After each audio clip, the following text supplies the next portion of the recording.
ירדנו בבוקר, ב-6 בבוקר, עובדיה, איפה אתה עובדיה? ב-6 בבוקר אמרתי לך, עובדיה, אנחנו חוזרים מחר הביתה. איפה הוא? נכון?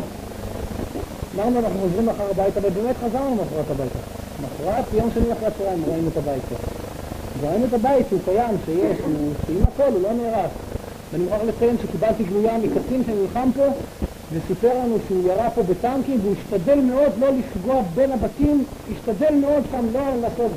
קוראים לו רפאל בן יהודה. בדרך כלל מחפשים אצלנו בצה"ל, מחפשים את העידוד.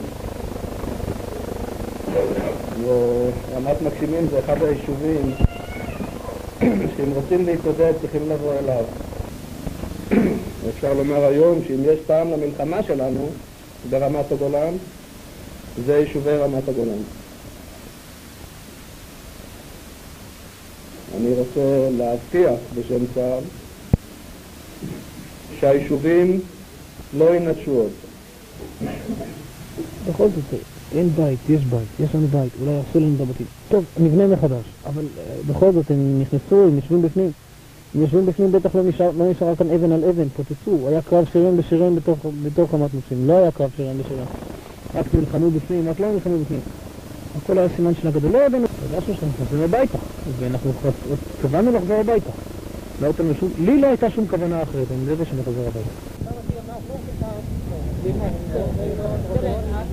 פה חברת חשמל, כל מסכים מה שעשינו. אז זה לא חשוב. מה שהם רוצים שנתחיל בבתים ב-30 בית האלה. אז אני אומר מיום ראשון נתחיל לחפור להכניס שם את הקשה. אני, אתה יודע, זה לא מדאיג אותי, זה כבר מדאיג את אבני החשמל הקרקעי. אותי מדאיג דבר אחד, הבתים האלה 10 מתי יחברו אותה. איזה 10 אלה? אז אלה גמורים. זה 10 לא יהיה 10. הם לא יחברו עד שלא יהיה לך את הכבל תת-קרקעי. למה לא תבין אותי? אבל יש כאן כבל עילי.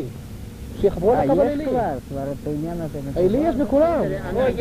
פה כל האלה בתים גמורים כולם. תראה, אני הייתי אתמול עם החשמליים מזה מטבריה, משהו, לא סילברמן, יאיר, כן. הוא ראה את הלוחות, הכל בסדר, גם הקו העילי הוא בסדר. אני לחבר כמה שיותר מהר, ותחברו כמה שיותר מהר. כן, אבל פה צריכים לחבר את זה מהקו העילי. אני רוצה להסביר לך משהו. אתה חברת חשמל ואתה חברת חשמל. אני רוצה להבין דבר אחד. הזמנה על חיבור חשמל, אני לא מדבר על תת-קרקעי בכלל עכשיו, אני מדבר על 10 בתים האלה, הייתה, נגמרה פה, הבתים האלה גמורים בחודש אוגוסט. אנחנו מעוניינים שיש כבר כבל תת-קרקעי 9, למה פעמיים לעבוד? לא, תשמעו יהודים מה שיש, מקורות צריכה להגיש להם את התכנית של הבית, ואם זה יוגש, אז הם באים מאור מחברים את הבית. ככה אמר יאיר. אם עובדים ברמות, אני יודע גם ברמות, תוך יומיים סדרו לי תכניות. הבעיה שלכם, כל הבעיה שיש פה 2 עבודה לחברת. לא בעיה. אז תשמע, אתמול בערב, פטלובסקי התקשר כבר עם מקורות בקשר עם זה. טוב, אז אני אבדוק, אם זה עבר, ואני ראיתי את חשמלי הבוקר, הוא אומר, הוא בא הנה. חבל שלא ידעתי בבוקר, היינו בטבריה, יכולנו לברר. 28 בנובמבר היום. האם ב3 בדצמבר אני דוחף פה משפחות או לא? ליבן, תראה, זה הדירה שלי. איפה בחרת? אני פה בחרת. על יד הכביש. על יד הכביש. אז יש לך זמן. יש מרם תופס. מה יש? הם החליטו את זה. טוב, זה ימחקו אחר כך.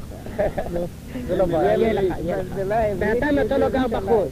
זה לא אני, אבל יש לי משפחות לקלוט, למה אתה לא מבין? הכל מוכן, רק המים מחוברים, רק אתה לא בני אותי, אתה מוטי. אני מדבר אליו עכשיו. אנחנו גמרנו, אין מה לדבר. אתה מצטער נעבוד במכה אחת. רק תקבל, תן לך מפתח, טוב, הוא פועל בכל אני חושב על מי שהקודקוד שלו. אנחנו לא יכולים לעשות כלום, אנחנו לא יכולים להסתובב בשנה. רגע, לא מתואם עם הטנקים עוד פעם שום דבר? מתואם, אני לא יכול. אני מזיז את הפרות, לא יכול להסתובב על בפנים השטח ולעשות סימונים, לבדוק, לתת לפרים תוספות וכל הדברים האלה. איתן, אני לא רוצה כלום. אני מבקש בקשה אחת, אני מתחנן 5 ימים להיכנס ב7 לשטח, שיעשו את כל המאמצים. עכשיו, אם אין לו נגמש ואין לזה, אני נלך לפיקוד. אני לא מדבר על זה, אני מדבר על כניסה פיזית לשטח, אז אני יכול ללכת לקחת. אני מבקש... שהוא לא יתחיל מצפון לצרוך את ה... לא, אבל אני מבקש לעשות את כל המאמצים, גם כל שנינו, ומאשים לסיור הזה בשביל לעשות את זה, שאני אכנס בשבע לשבע.